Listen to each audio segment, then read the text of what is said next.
ಪ್ರತಿ ವರ್ಷದಂತೆ ಸಸ್ಯಕಾಶಿ ಲಾಲ್ಬಾಗ್ನಲ್ಲಿ ಒಂದು ಫಲಪುಷ್ಪ ಪ್ರದರ್ಶನ ನಡೆಯುತ್ತೆ. ಈ ಬಾರಿಯೂ ಸಹ ನಾವು ಈ ಕಡೆ ಬಂದಿದ್ದೇವೆ.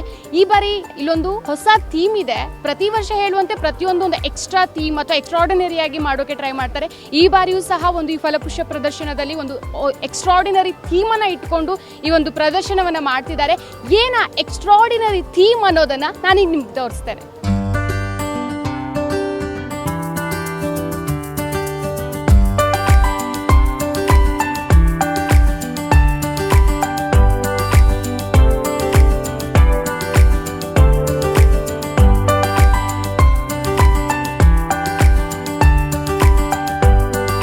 ನಾನು ಆಗಲೇ ಹೇಳ್ದ ಹಾಗೆ ಪ್ರತಿ ವರ್ಷ ಕೂಡ ಈ ಫಲಪುಷ್ಪ ಪ್ರದರ್ಶನದಲ್ಲಿ ಒಂದು ಒಳ್ಳೆ ಥೀಮನ್ನು ಇಟ್ಕೊಂಡು ಫಲಪುಷ್ಪ ಪ್ರದರ್ಶನವನ್ನು ಮಾಡ್ತಾರೆ. ಈ ಬಾರಿಯ ಥೀಮ್ ಸಂವಿಧಾನ ಶಿಲ್ಪಿ ಭಾರತ ರತ್ನ ಡಾಕ್ಟರ್ BR ಅಂಬೇಡ್ಕರ್ ಅವರ ಥೀಮಲ್ಲಿ ಈ ಒಂದು ಯೋಜನೆಯನ್ನು ನಿಯೋಜಿಸಲಾಗಿದೆ.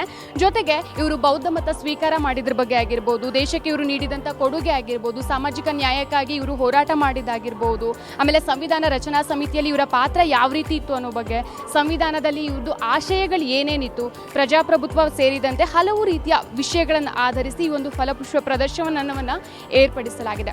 ಜೊತೆಗೆ ತೋಟಗಾರಿಕಾ ಇಲಾಖೆಯಿಂದ ಆಯೋಜಿಸಿರುವಂತಹ ಈ ಒಂದು ಫಲಪುಷ್ಪ ಪ್ರದರ್ಶನದಲ್ಲಿ ಸುಮಾರು ಬೇರೆ ಬೇರೆ ರಾಜ್ಯಗಳಿಂದ 12 ಲಕ್ಷ ಜನ ಭಾಗವಹಿಸುವಂಥ ಒಂದು ನಿರೀಕ್ಷೆ ಇದೆ.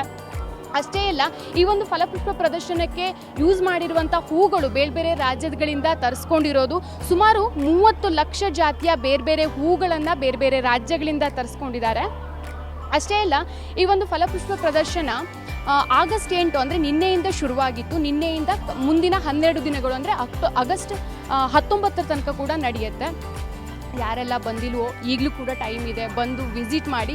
ಮತ್ತೊಂದು ವಿಶೇಷತೆ ಅಂತಂದರೆ ಇಲ್ಲಿ ವೈದ್ಯಕೀಯ ವ್ಯವಸ್ಥೆಗಳಾಗಿರ್ಬೋದು, ವೈದ್ಯಕೀಯ ವ್ಯವಸ್ಥೆಗಳನ್ನು ನೀಟಾಗಿ ಮಾಡಿದ್ದಾರೆ. ಯಾಕಂದರೆ ಲಾಸ್ಟ್ ಟೈಮ್ ಒಬ್ಬರು ಜೇನುನೊಣ ಕಚ್ಚಿ ಒಬ್ಬರು ಬಾಲಕಿ ಮೃತಪಟ್ಟಿದ್ರು. ಆ ರೀತಿ ಯಾವುದೇ ರೀತಿ ಮತ್ತೊಂದು ರೀತಿ ಏನೋ ಒಂದು ಇನ್ಸಿಡೆಂಟ್ ನಡಿಬಾರ್ದು ಅನ್ನೋ ಒಂದು ಮುನ್ನೆಚ್ಚರಿಕಾ ಕ್ರಮವಾಗಿ ಎಲ್ಲ ರೀತಿಯ ವೈದ್ಯಕೀಯ ವ್ಯವಸ್ಥೆಗಳನ್ನು ಸಹ ಮಾಡಿದ್ದಾರೆ. ಜೊತೆಗೆ ಈಗ ನೀವು ನೋಡ್ತಾ ಇರ್ಬೋದು, ಈ ಒಂದು ಫಲಪುಷ್ಪ ಏನಿಲ್ಲ ಅಂತಂದ್ರೂ 12 ದಿನ ಇರಬೇಕಾಗತ್ತೆ. ಸೊ ಆ ಒಂದು ಹೂಗಳು ಹಾಳಾಗಬಾರ್ದು ಅಂತ ನೀರಿನ ಮೇಲೆ ಸ್ಪ್ರಿಂಕಲ್ಸ್ ಮಾಡ್ತಾ ಇರೋದು, ಆ ಹೂವುಗಳ ಮೇಲೆ ಸ್ಪ್ರಿಂಕಲ್ಸ್ ಮಾಡ್ತಾ ಇರೋದಾಗಿರ್ಬೋದು, ವಿವಿಧ ಜಾತಿಯ ಹೂಗಳಾಗಿರ್ಬೋದು, ಆ ಒಂದು ಹೂಗಳಲ್ಲೇ ರೋಸ್ ಅಂದರೆ ಗುಲಾಬಿ ಮತ್ತು ಸೇವಂತಿ ವಿವಿಧ ಜಾತಿಯ ಹೂಗಳನ್ನು ಬಳಸ್ಕೊಂಡು ಆ ಒಂದು ಸಂಸತ್ತನ್ನು ಕಟ್ಟಿರೋದಾಗಿರ್ಬೋದು. ನೋಡಲಿಕ್ಕೆ ನಿಜವಾಗ್ಲೂ 2 ಕಣ್ಣು ಸಾಲೋದಿಲ್ಲ.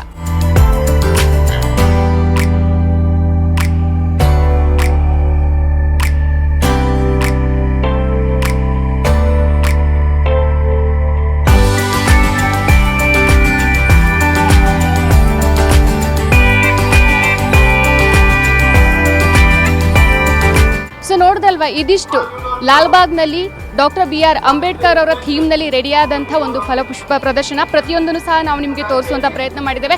ಆದರೆ ಕ್ಯಾಮ್ರಾದಲ್ಲಿ ನೋಡೋದಕ್ಕಿಂತ ಇಲ್ಲೇ ಬಂದು ನೋಡಿದ್ರೆ ಮತ್ತು ಒಳ್ಳೆ ಮಜಾ ಸಿಗುತ್ತೆ. ದಯವಿಟ್ಟು ಯಾರೆಲ್ಲ ಬರಲಿಲ್ವೋ ದಯವಿಟ್ಟು ಇದನ್ನು ನೋಡಿ ಮನಸ್ಸಿಗೆ ಬುಧ ಕಣ್ಣಿಗೆ ತಂಪು ನೀಡುವಂಥ ಈ ಒಂದು ಪ್ರದರ್ಶನವನ್ನು ಯಾರು ಸಹ ಮಿಸ್ ಮಾಡ್ಕೊಳ್ಬೇಡಿ.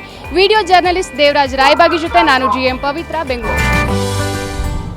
ಮತ್ತಷ್ಟು ವಿಶೇಷ ವಿಡಿಯೋಗಳನ್ನು ನೋಡಲು ಮತ್ತು ಹೊಸ ವಿಡಿಯೋಗಳ ಬಗ್ಗೆ ತಿಳಿಯಲು ಈ ದಿನ .com ಯೂಟ್ಯೂಬ್ ಚಾನೆಲ್ ಸಬ್ಸ್ಕ್ರೈಬ್ ಮಾಡಿ ಮತ್ತು ಬೆಲ್ ಐಕಾನ್ ಕ್ಲಿಕ್ ಮಾಡಿ.